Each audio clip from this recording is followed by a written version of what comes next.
नमस्कार, अमरउजाला.com देख रहे हैं आप। आपके साथ मैं हूं सुमित चौधरी। टीएमसी के बागी सांसदों ने लोकसभा अध्यक्ष ओम बिरला से मुलाकात की और दूसरी पार्टी में विलय को लेकर अपना पत्र सौंपा।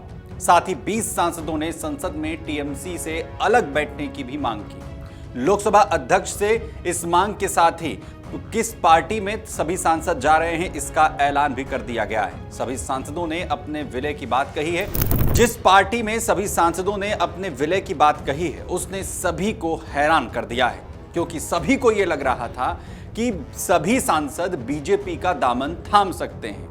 लेकिन अब जिस पार्टी के नाम का ऐलान किया गया है उसने सभी को हैरान कर दिया है और अब ये लोकसभा की 5वीं सबसे बड़ी पार्टी बनने जा रही है। दरअसल रविवार को टीएमसी के कई बागी सांसदों ने लोकसभा अध्यक्ष ओम बिरला से मुलाकात की थी। मुलाकात के बाद सांसदों ने घोषणा की कि उनका गुट nationalist citizens party of India यानी एनसीपीआई में विलय होने जा रहा है। सांसदों का कहना है कि वे अब तृणमूल कांग्रेस से अलग होकर एनडीए के साथ काम करेंगे। लोकसभा अध्यक्ष से मुलाकात के बाद काकोली घोष दास्तीदार ने मीडिया से बातचीत में कहा कि वे अखिल भारतीय तृणमूल कांग्रेस के चुने हुए सांसद थे, लेकिन पार्टी को लेकर उनकी कई शिकायतें थीं। उन्होंने कहा कि इन शिकायतों की जानकारी लोकसभा अध्यक्ष को दी गई है। काकोली घोष ने बताया कि उन्होंने संसद में अलग बैठने की मांग की है और उनका गुट नेशनलिस्ट सिटीजन्स पार्टी के साथ विलय कर रहा है। उनके मुताबिक उनके साथ 20 सांसद हैं, जो लोकसभा में टीएमसी के 28 सांसदों के 2/3 से अधिक हैं। लोग एआईटीसी से चुने हुए 20 सांसद स्पीकर साहब से मिलकर अलग बैठने का चिट्ठी दिया और ये 20 सांसद जो हमारे कुल मिला के जितने हैं उसमें से 2/3 से ज्यादा है। हम ये जो जुट अभी नेशनलिस्ट पार्टी ऑफ इंडिया से उसके बाद क्या होगा, हम काम करेंगे राष्ट्र के लिए और प्रधानमंत्री के नेतृत्व में एनडीए के साथ हम लोग काम करेंगे। काकोली घोष ने दावा किया कि उनके साथ पर्याप्त संख्या में सांसद हैं और वे अब अलग राजनीतिक पहचान के साथ आगे बढ़ना चाहते हैं। उन्होंने कहा कि उनका गुट एनडीए के साथ मिलकर काम करेगा और इसके लिए लोकसभा अध्यक्ष को औपचारिक जानकारी भी दे दी गई है। काकोली घोष के अलावा टीएमसी के बागी सांसद सुदीप बंदोपाध्याय का भी बयान सामने आया। सुदीप बंदोपाध्याय ने कहा कि पार्टी के भीतर लंबे समय से असंतोष था और सांसदों ने अपनी बात संगठन के भीतर रखने की कोशिश भी की थी, लेकिन जब समाधान नहीं निकला तो उन्हें अलग रास्ता चुनना पड़ा।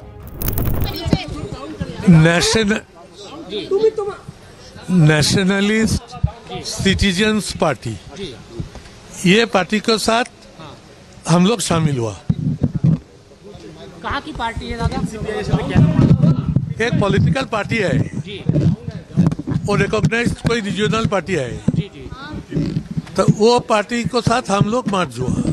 टीएमसी रहेगी, वो अलग है। आप वो दूसरा जो टीएमसी बोल के जब उन्होंने डिमांड करेंगे तब दोनों पार्टी के बीच में कौन असली टीएमसी है वो विषय पर कोर्ट में डिसाइड होगा। क्लेम करेंगे हाँ, टीएमसी आप है बाद में। नेशनलिस्ट सिटीजन्स पार्टी को साथ हम लोग मार्च करेंगे। सर, कहाँ की पार्टी है ये?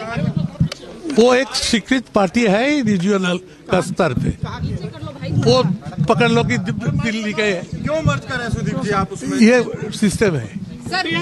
तुम कोई पार्टी 2/3 लेके चले जाते हो तो पहले दिन ही तुम नहीं बोल सकते हो कि हमारा पार्टी को तुम ये नाम दे दो, क्योंकि एक पार्टी चलता है ना। ये पार्टी जब जाएगा और 20 जुलाई जब पार्लियामेंट खुलेगा तो अब वो पार्टी तृणमूल में आएंगे, तब हम लोग बोलेंगे नहीं हम लोग को भी तृणमूल दो, क्योंकि तृणमूल से हमारा 2/3 है। तब कोर्ट में जाएगा और कोर्ट डिसाइड करेंगे कौन पार्टी। सिंबल के लिए जाएंगे आप? हाँ जरूर, ओम बिरला जी से आपकी क्या बात हुई? बाद में तो जाएंगे। ओम बिरला से क्या बात हुई सर? ओम बिरला जी सब सिग्नेचर वेरीफाई किया। कितने एक एक सर सिग्नेचर थे? 20 20 पूरे थे। 20 2/3 हो गया। जो रूल्स है रूल्स में कीर्ति आजाद और शत्रुघ्न सिन्हा सर क्या कहेंगे? कीर्ति आजाद और शत्रुघ्न सिन्हा के लिए वो उधर है। वो नहीं छोड़ेंगे, वो कह रहे हैं कि टोटल है। वो बिहार का लोग बंगाल का पार्टी के लिए ज्यादा सपोर्ट देते हैं।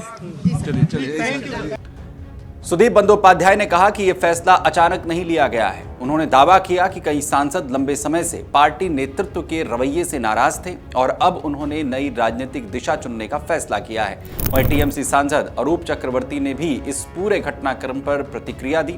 उन्होंने कहा कि सांसदों ने लोकतांत्रिक प्रक्रिया के तहत अपना पक्ष रखा है और अब आगे की कार्रवाई संवैधानिक प्रक्रियाओं के तहत होगी। हम टीएमसी नहीं छोड़ा, हम टीएमसी में है। टीएमसी के वोट से हम जीत के लाया भाई। हम 20 एमपी मिलके टीएमसी को रेक्टिफाई करने का कोशिश कर रहा है। वो जो डैमेज हो गया, क्यों डैमेज हुआ, ये तक तो आज चर्चा आज तक से नहीं हुआ। We shall try to rectify the TMC party. पर आप लोगों ने अब एक नई पार्टी के साथ जो पार्टी त्रिपुरा की है, जिसको कुछ महज वोट मिले थे, उसके साथ मर्ज की बात। आप दावा खेला जानता है? ये दावा खेला है, ये तो शुरू हुआ ना। इंटेलिजेंस पॉलिटिक्स शुरू हो गया, इसीलिए नया खेल शुरू हुआ है। क्या होगा आगे? खेला होवे, खेला होवे। ये बार जो खेला होगा देखने लायक खेला होगा। इंडिया को बढ़ाने का खेला होगा, डेवलपमेंट का खेला होगा, एम्प्लॉयमेंट का खेला होगा, विरोध बंद करने का खेला होगा, खून जख्म बंद होगा, इसका ऊपर उसका जो विरोध है, इनलीगल अरेस्ट है, ये सब बंद होगा। खेला अच्छा खेला होगा। सिंबल को लेके भी क्या आप लोग लड़ाई? सिंबल तो लड़ेगा भाई, हमारा 20 आदमी है, कहीं नहीं लेगा सिंबल। और सिंबल बढ़ाने के लिए तो हम एक पार्टी के साथ में लिया, जोड़ा। ये भी तो खेला है। आपके कई जो सांसद हैं, उन्होंने कहा अभिषेक बैनर्जी से उनको खासा नाराजगी थी उनके कार्यशैली को लेकर। क्या आपको भी? भाई अभिषेक बैनर्जी तो पार्टी का ऑल इन ऑल नहीं है ना। अभिषेक बैनर्जी एक रोज था, अभी नहीं है, अब जीरो है। क्या नाराजगी ममता बनर्जी से थी? ममता बनर्जी तो जरूर नाराज होगा ना। Mamata Banerjee is fail to call any meeting in the party. जो पार्टी बनाया है बंगाल में, जो लड़ा है, जिसका हिम्मत बड़ा था, जिसका पब्लिक सपोर्ट था, आज ममता बनर्जी डरता है, एक मीटिंग नहीं बुला पाता है, अपना एरिया में मीटिंग नहीं कर पाया इलेक्शन का पहले। अभी भी पार्टी का कोई मीटिंग नहीं बुला सकता है। What happened? Why this position was done? ये चर्चा नहीं हो रहा है पार्टी में, डर खा गया। किस चीज का डर है? इतना आदमी अंदर में है, इतना आदमी को टर्चर हो रहा है, किसी को प्रोटेक्शन नहीं दे पा रहा है, सब भाग के चला जाता है। जो सब विश्वास करता था, सब आज विश्वास तोड़ दिया, क्योंकि सब छुप छुप के अकेला सब काम करता था। पार्टी नेता को कोई खबर नहीं था। आज तुमको प्रेसिडेंट बनाया, कल तुमको हटा दिया, मनमौजी चलता था। Stop it. आखिरी सवाल, पब्लिक हटा दिया, चलो। नेता कौन है? हमारा अभी नेता है ऑफिशियली काकोली घोष दस्तीदार। यस, और है क्या पुराना नेता है हमारा जो पहले था, सुदीप बंदोपाध्याय। अरूप चक्रवर्ती ने कहा कि सांसदों ने जो भी कदम उठाया है वो नियमों के तहत उठाया है और अब इस पर अंतिम निर्णय संवैधानिक संस्थाओं को लेना है। वहीं इन बयानों के बाद लोगों के बीच एक सवाल सबसे ज्यादा पूछा जा रहा है कि आखिर ये nationalist citizens party of India यानी एनसीपीआई है क्या और इसकी राजनीतिक ताकत क्या है। चुनाव आयोग के रिकॉर्ड्स के मुताबिक nationalist citizens party of India एक रजिस्टर्ड लेकिन गैर मान्यता प्राप्त राजनीतिक पार्टी है। ये पश्चिम बंगाल के हावड़ा जिले में रजिस्टर्ड है और पार्टी का पंजीकरण साल 2022 में हुआ था। चुनाव आयोग ने 13 नवंबर 2022 को इसके रजिस्ट्रेशन आवेदन की जानकारी सार्वजनिक की थी और नियमों के तहत आपत्तियां मांगते हुए नोटिस जारी किया था। पार्टी के संस्थापक अध्यक्ष के रूप में श्रेली कुंडू का नाम दर्ज है। वहीं सैकत दास महासचिव हैं, जबकि सुदब जेट्टी कोषाध्यक्ष हैं। वहीं पार्टी का चुनाव चिन्ह 7 स्ट्रोक वाला इंक पेन का निब बताया जाता है। वहीं एनसीपीआई चुनाव आयोग के पास रजिस्टर्ड जरूर है, लेकिन उसे अभी तक मान्यता प्राप्त नहीं हुई है। ये उन हजारों पार्टियों में शामिल है जो चुनावी प्रदर्शन के आधार पर मान्यता हासिल नहीं कर सकी हैं। हालांकि पार्टी ने त्रिपुरा में अपनी राजनीतिक मौजूदगी बनाने की कोशिश जरूर की है। उधर साल 2023 के त्रिपुरा विधानसभा चुनाव में एनसीपीआई ने अपने उम्मीदवार मैदान में उतारे थे उपलब्ध आंकड़ों के अनुसार पार्टी को बेहद सीमित समर्थन मिला। एक रिपोर्ट के मुताबिक उसे कुल 822 वोट मिले थे, जो संबंधित सीटों पर पड़े कुल वोटों का लगभग 1% था। वहीं वोट प्रतिशत के मामले में पार्टी को नोटा से भी कम समर्थन मिला था। उधर त्रिपुरा विधानसभा चुनाव में पार्टी ने कैलाश शहर, चावमानू और अंबासा सीटों पर उम्मीदवार उतारे थे। कैलाश शहर से जहांगीर अली, चावमानू से बरजेदा त्रिपुरा और अंबासा से कृष्ण कुमार देव वर्मा चुनाव मैदान में उतरे थे, लेकिन पार्टी चुनावी नतीजों में कोई बड़ा प्रभाव नहीं छोड़ सकी।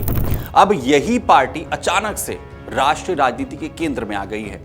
बागी सांसदों के दावे के मुताबिक पार्टी के 7 लोकसभा के 20 सांसद जुड़ रहे हैं और इनमें कई प्रमुख चेहरे शामिल बताए जा रहे हैं। इनमें सयोनी घोष, शताब्दी रॉय, रचना बनर्जी, जून मालिया, काकोली घोष दस्तीदार और माला रॉय जैसी महिला सांसदों के नाम भी शामिल हैं। इसके अलावा मुर्शिदाबाद क्षेत्र के सांसद खलीलुर रहमान, अबू ताहिर और यूसुफ पठान के नाम भी चर्चा में हैं। दिलचस्प बात यह है कि एनसीपीआई के नाम से चल रहे इस एक फेसबुक पेज पर भी इस घटनाक्रम को लेकर कई पोस्ट किए गए हैं। हालांकि ये पेज न तो वेरीफाइड है और ना ही इसे पार्टी का आधिकारिक पेज बताया गया है। इसके बावजूद हालिया पोस्ट में दावा किया गया कि पार्टी के पास पश्चिम बंगाल की 42 लोकसभा सीटों में से 20 सीटें हैं। फेसबुक पर किए गए एक दूसरे पोस्ट में काकोली घोष दस्तीदार को लोकसभा में पार्टी का नया नेता बताया गया है। वहीं एक पोस्ट में समर्थकों का धन्यवाद भी किया गया। उधर टीएमसी की तरफ से भी इस पूरे घटनाक्रम पर प्रतिक्रियाएं सामने आई हैं। पार्टी नेताओं का कहना है कि बागी सांसदों के दावों और उनके कदमों पर संगठन स्तर पर लगातार चर्चा चल रही है। वहीं सभी की निगाहें इस बात पर टिकी हुई हैं कि आखिर लोकसभा अध्यक्ष की तरफ से इस पूरे मामले को लेकर अब क्या कुछ जो है वो फैसला यहां पर लिया जाता है। हालांकि अभी तक जिस तरीके से पूरा घटनाक्रम सामने आया, उसके बाद नेशनलिस्ट पार्टी को लेकर लगातार जो चर्चा है वो तेज हो गई है। हर कोई ये जानना चाहता है कि आखिर इस पार्टी में जाने का फैसला तमाम सांसदों की तरफ से क्यों लिया गया है, क्योंकि पहले ये उम्मीद जताई जा रही थी कि ये सभी सांसद बीजेपी का रुख कर सकते हैं।